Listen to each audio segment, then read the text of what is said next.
일본은 전반적으로 치안이 안전한 나라입니다. 그럼에도 불구하고 2014년 3월 10일, 당시 14살의 아나는 납치를 당하게 됩니다. 어린 시절 카부는 외톨이였고 또래 아이들에게 괴롭힘을 당하며 자라게 됩니다. 그의 고등학교 시절엔 스즈미야 하루히의 우울에 열광하는 애니메이션 오타쿠였습니다. 그는 친구가 거의 없었고 사회활동에 참여하지 않았지만 나름 훌륭한 학생이었습니다. 대학 시절엔 항공 분야에 관심이 깊어 파일럿이란 별명까지 붙을 정도였죠. 실제 그는 캘리포니아에서 4개월 만에 조종 면허를 땄습니다. 하지만 카부는 정신장애를 앓고 있었습니다. 당시에는 눈에 띄지 않았고 치료되지 않았습니다. 심지어 그는 자신의 병을 숨긴 채 도쿄 근처에 위치한 권위 있는 지바대학교에 입학했습니다.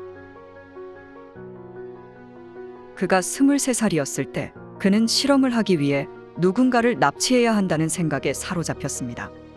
카부의 납치 계획은 전형적인 납치범들과는 상당히 달랐습니다. 성폭행의 목적도 아니었고 금품의 목적도 아니었습니다. 그는 단지 누군가를 데려가서 자신이 느끼는 것처럼 고립되고 고독하게 만들고 싶었습니다. 그리고 그는 그 상황을 관찰하고 연구하고 싶었습니다. 이제 카부의 계획은 완벽하게 준비되었습니다. 자신의 동네에서 여자아이를 납치하는 것은 위험하기 때문에 그래서 그는 아사카시 마을로 차를 몰았습니다. 카부는 납치를 위해 가짜 번호판을 자신의 차량에 붙인 뒤 아이들이 붐비는 학교 근처로 차를 몰았습니다. 그 순간 카부는 당시 14살이었던 아나를 발견했고 그녀를 목표로 삼았습니다. 그는 아나의 뒤를 바짝 따라가며 집까지 걸어가는 모습을 지켜보았습니다. 그리고 그곳에서 그는 아나의 집 밖에 있던 아나의 이름이 적힌 화분을 보게 되었습니다. 다음 날 카부는 아나의 학교 근처에서 아나를 기다렸습니다. 수업을 마친 후 아나가 집으로 걸어가기 시작했고 아나가 집에 도착하기 직전 카부는 아나에게 다가가 차를 세우고 창문을 내린 뒤 그녀의 이름을 불렀습니다. 그는 아나에게 자신이 아나의 부모님을 알고 있고 이혼 전문 변호사라고 말했습니다. 카부는 아나에게 부모님이 별거 중인 거 알고 계시죠? 제가 변호사 사무실까지 태워줄 테니 일단 차에 타세요. 카부는 아나에게 부모님이 이혼을 준비하고 있다고 말했고 같이 가야 한다고 말했습니다. 그렇게 아나는 결국 그의 차에 올라탔습니다. 물론 아나의 부모님은 이혼 준비 중이 아니었고 모두 카부의 거짓말이었죠. 아나를 변호사 사무실로 데려가는 대신 카부는 자신의 아파트로 데려갔습니다. 그런 다음 그는 아나에게 부모님에게 보내는 편지를 쓰게 했습니다. 집도 학교도 당분간 쉬고 싶어요. 저는 친구 집에 있을 테니 저를 찾지 마세요. 아나의 어머니는 딸의 친구들에게 전화를 걸었지만 누구도 아나와 함께 있지 않았죠. 아나의 부모님은 편지의 내용을 믿을 수 없었고 바로 경찰에 신고했습니다. 그리고 부모님은 아이를 계속 찾아다녔습니다.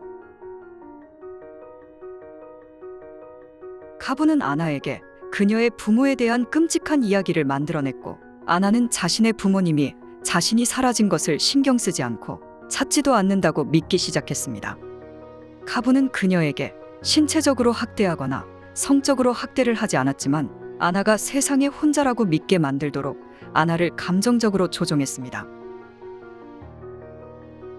2014년 4월, 카부는 아나를 감금한 채 자신의 아파트를 드나들고 있었습니다. 평소처럼 태연하게 학교를 다니고 있었죠. 그러나 어느 날 카부는 자물쇠를 잠그는 것을 잊었고 아나는 아파트에 갇힌 지 몇 주 만에 탈출할 기회를 잡았습니다. 아나는 필사적으로 아파트를 빠져나와 근처 공원으로 달려갔습니다. 그곳에서 아나는 성인 여자와 아이를 발견했고 그 여자에게 아나는 잠시 시간 있으세요? 라고 물었습니다. 그러나 그 여자는 너무 바쁘다며 대화를 거절했습니다. 그러던 중 아나는 멀리 있는 순찰차를 발견하고 차로 달려갔지만 그녀가 도착하기도 전에 이미 차는 떠나버렸습니다. 그리고 아나는 할머니를 발견하고 도움을 요청했지만 할머니 또한 어떤 것도 들어주지 않았습니다. 일본은 보통 다른 사람의 문제에 대해 개입하고 싶어 하지 않습니다. 아나의 희망은 물거품이 되었고 그녀는 다시 아파트로 돌아갔습니다. 그 후 아나는 탈출을 시도했지만 문은 항상 잠겨 있었습니다. 몇 달 후 카부는 아나를 데리고 도쿄의 한 아파트로 이사했습니다. 이때 아마도 사람들에게 노출되어 탈출의 기회가 있었겠지만 불행히도 아나는 너무 세뇌되어 도움을 요청하는 시도조차 하지 않았습니다. 아나의 마음에는 부모가 자신을 버렸다고 생각했고 자신을 사랑하거나 돌봐줄 사람이 아무도 없다고 생각했습니다. 그렇게 그는 꼬박 2년 동안 아나를 세뇌시켰습니다. 아무도 널 찾지 않아. 넌 버려졌어. 탈출 2일 전 아나는 인터넷으로 자신의 이름을 쳐보다 재학 중이던 중학교의 졸업식 소식과 함께 가족들도 줄곧 자신을 찾고 있다는 사실을 알게 됩니다. 집안을 청소 중일 때 발견한 현금 500엔을 탈출할 때 쓰기 위해 몰래 숨겨두었습니다. 2016년 3월 27일 일요일 카부는 휴대전화를 사러 간다고 말했고 이번에는 문을 잠그지 않은 채로 두었습니다. 그 후 망설임 없이 아파트를 탈출한 아나는 히가시나카노역에서 공중전화를 발견하고 어머니에게 전화를 걸었습니다. 그 후 두 사람 모두 경찰에 전화를 걸었고 용의자인 카부를 지명 수배하게 됩니다. 한편 카부는 아나가 도망쳐 경찰에 신고한 것을 재빨리 눈치채고 집으로 돌아가지 않았습니다. 다음 날 새벽 3시경 도로 옆에서 손을 들고 있는 남성을 신문 배달 기사가 발견합니다.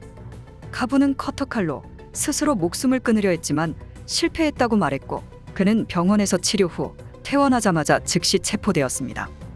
카부는 심리평가를 받았고 자폐증과 정신분열증이 있는 것으로 나타났습니다.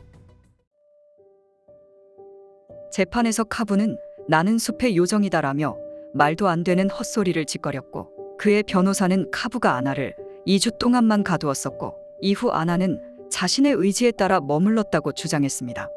변호사는 카부가 감옥에 가는 대신 정신 문제에 대한 치료를 받아야 한다고 주장했고 검찰은 카부가 여생을 감옥에서 보내야 한다고 주장했습니다. 1심에서 카부는 징역 9년을 선고받았고 1년 후 2심에서 그는 징역 12년을 선고받았습니다. 사건 후 일본 네티즌들 사이에선 여러 가지 의문점이 제기되었습니다. 카부의 집은 전화는 안 되지만 인터넷은 가능한 환경이었다는 점, 카부의 집에 택배기사가 방문했을 때 아나가 웃는 얼굴로 맞이했다는 점, 잠금 장치를 달았다는 말과 다르게 외부에선 잠금 장치를 건 흔적이 없었다는 점, 2년 만에 부모님과 재회한 아나가 웃는 얼굴로 손을 흔들며 가족들을 맞았다는 점, 분명한 것은 아나는 납치 후 감금되었으며 세뇌당한 피해자라는 것입니다. 시청해 주셔서 감사합니다.